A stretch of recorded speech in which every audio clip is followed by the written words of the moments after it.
In this video, I will be discussing intrinsic value and stock prices. The stock price is simply the current market price and it is easily observed for publicly traded companies. So, the stock's market price is available on the stock exchange and it is determined through perceived investor returns and the perceived risk.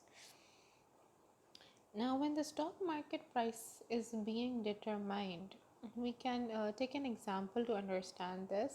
For example, if there is a good news about the company, so because of the good news about the company, investors will perceive that they will get a better return if they purchase that share, which will increase the demand for the stock price. And once the demand is increased, the stock's market price will increase. Similarly, if there is a bad news about the company, then investors will be cautious about that stock because the perception of risk has increased for the stock. They think that the stock is more risky now. So, when this is the case, the demand for the stock will decrease and automatically the price of the stock will go down. So, basically, the stock's market price is determined through the forces of demand and supply. And on the other side, you have stock's intrinsic value. Now, this intrinsic value is an estimation, and nobody knows for sure what is this value. This intrinsic value represents the true value of the company stock and cannot be directly observed and must instead be estimated. Now, it is based on true investor return and true risk, but you cannot find it anywhere. You do not know for sure what is the intrinsic value and it needs to be estimated. And different people may come up with a different estimation for the intrinsic value. Now, over here at the bottom, you can see that the market equilibrium occurs when the stock's price equals its intrinsic value. If the stock market is reasonably efficient, gaps between the stock price and the intrinsic value should not be very large and they should not persist for very long. But one might question that why do investors and companies even care about the intrinsic value if it is just an estimation and nobody can even be sure about the true intrinsic value? The answer is that when investing in common stocks, one goal is to purchase stocks that are undervalued and avoid stocks that are overvalued.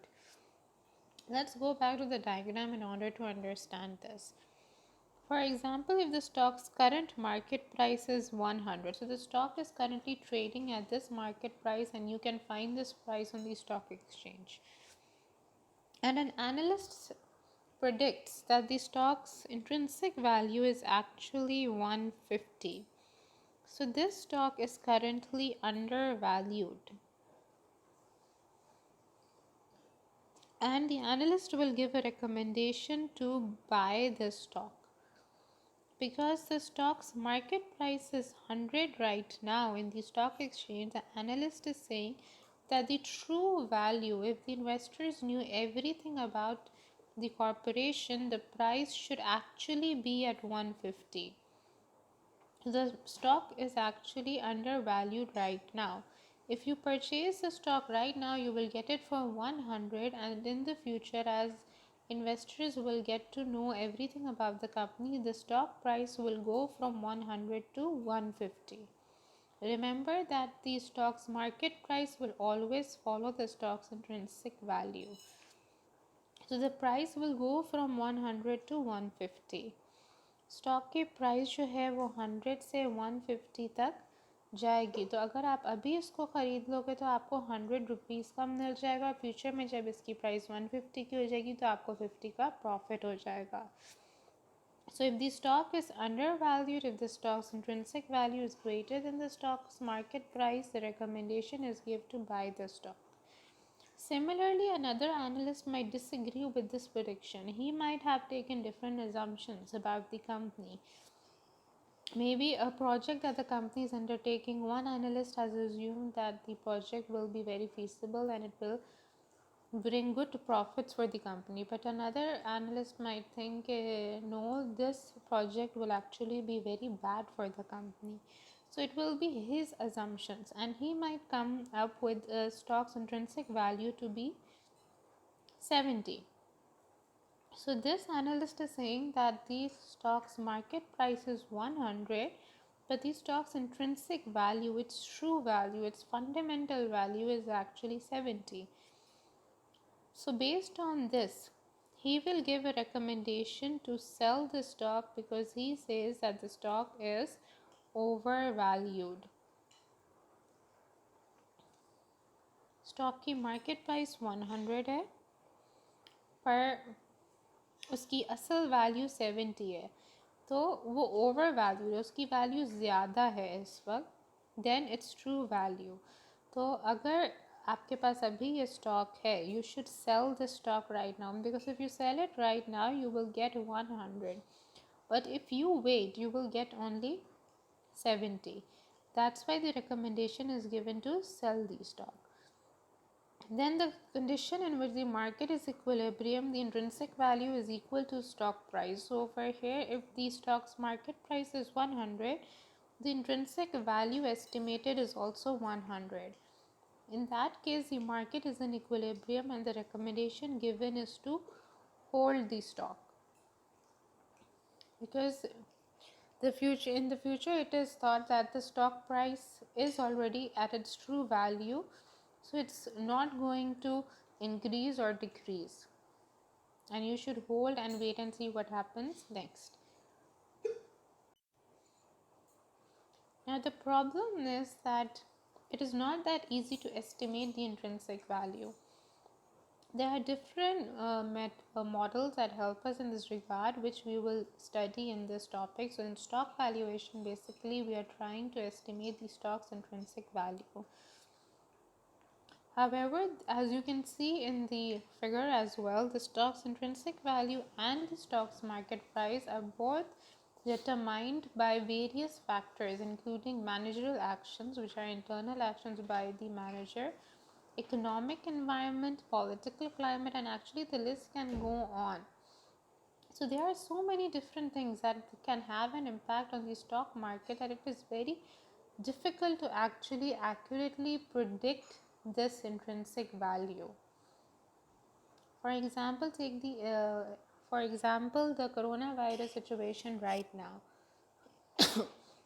Stock markets around the world are going down. The KSE 100 index also went down. So the stock markets around the globe are crashing right now, and it was very difficult some time ago to predict that such a virus could come and would have this impact on the stock market. So that's why I'm saying that the stock market is so volatile that anything can have an impact, and you are never sure about what exactly that impact will be. So if an analyst had already predicted the coronavirus outbreak, he would have given a recommendation to sell these stocks.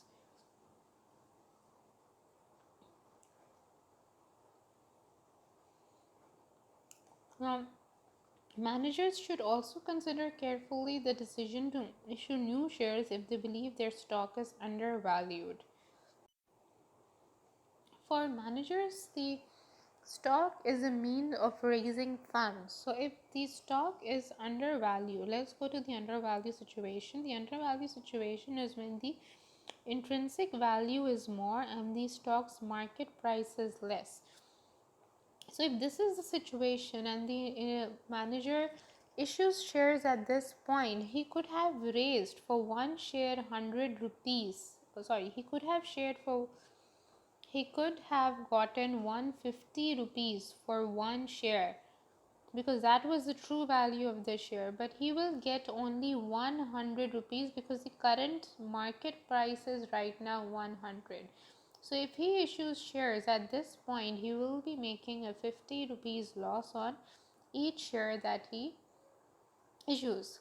Loss in the sense that he could have raised even more capital. So he could have raised a capital of 150 on each share. if he had waited and let the stock price go from 100 to 150. Now, there are two basic models that are used to estimate the intrinsic value: the discounted dividend model and the corporate valuation model. Before going on to that, we are going to discuss the return from shares, which I will discuss in the next video.